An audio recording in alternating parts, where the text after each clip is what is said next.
we can go into that, talk about the salon experience. When we went to Korea, I actually, knowing that I was going to Korea, decided to grow my hair out for 6 months because I wanted as much canvas as possible in order to get what I want. Because I knew if I grew it long enough, no matter what I got enough hair. Because I think one of the hardest things when it comes to hair is having enough hair to do what you want. You can always take away, but you can never, I guess, have some more hair once you cut it off. Yeah.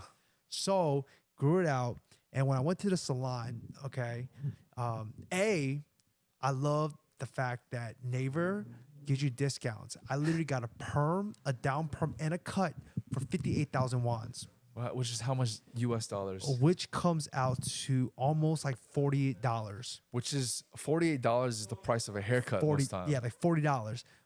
Like 35 to 45 is a standard barber cut these days.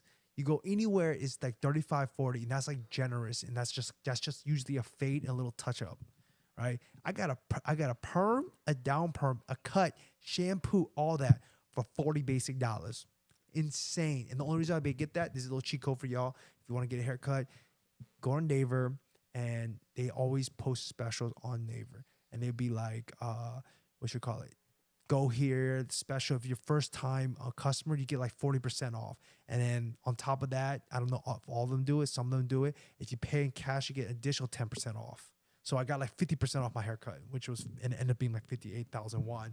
And the thing is, I realized that Olive Young, cafes, and hair salons and convenience stores, those four things, they are literally on every single block. Every single block, you can guarantee there's one of those things present. Because it felt like there was a hair salon like every other block too, just like all the Olive Youngs. That was a good bit, yeah, for sure. But especially in the major parts. But I'm just gonna put my 2 cents out there. If you want to get a nice haircut, don't go to Myeongdong. Do not get a haircut in Myeongdong. Why? Well, I think it's just focused more so around foreigners.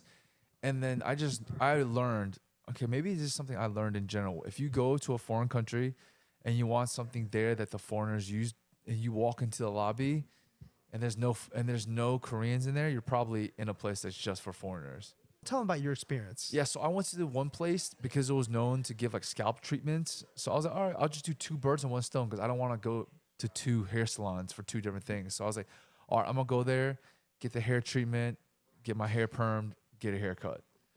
So I go there, get the hair treatment. Hair treatment went fine. Nothing wrong with the hair treatment. But I noticed that when I was in there was no guys, and there was no one that was Korean that was like a customer. All the people working were Korean, but no one else was.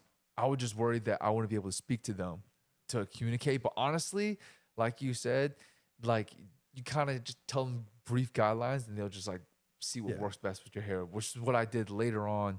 I went to Apajang and You have to be. I realized when you get your hair cut, you have to be very specific in what you want. Yeah. And you know, talking about the whole perm, you're right. I believe that most guys in Korea don't do what I did and got my whole head permed, my hair permed. Like I told them I want that joint wavy. I don't think they want wave. They want straight and flat. So I know they do down perms, and then they perm the front up. Yeah. To give that little lift. Yeah. You know what I'm talking about? They go whoop, and then they put that little tape there just to make it go up, and they give you that little tip. That's what the dude did to me. He taped this up, then he put a roller on my hair to make just at the root, just to boost the roots. Second one, right? Second guy. Yeah. He knew what the heck, and he was cheaper. Yeah. So that's what I'm saying. Like, if you go to a place that's foreigner friendly, it's more expensive. Like, they knew I was a foreigner for the second place, and it was still cheaper than the first place. I heard that one thing you got to do when you go there is you ask for how much it is first before you do it. Yeah. And luckily on Naver, they give you all the prices. Yeah, but still, I think that you should ask them, like, how much is this? Yeah. That's what I told you. You said you have to ask, you have to be clarified, like, how much is this first before you do it? Because if you don't, they might change it up on you. Oh, you did this, and they charge you a little more. Who knows if that's actually thing, but that's just what I was told to make sure you get the price. Yeah, for sure.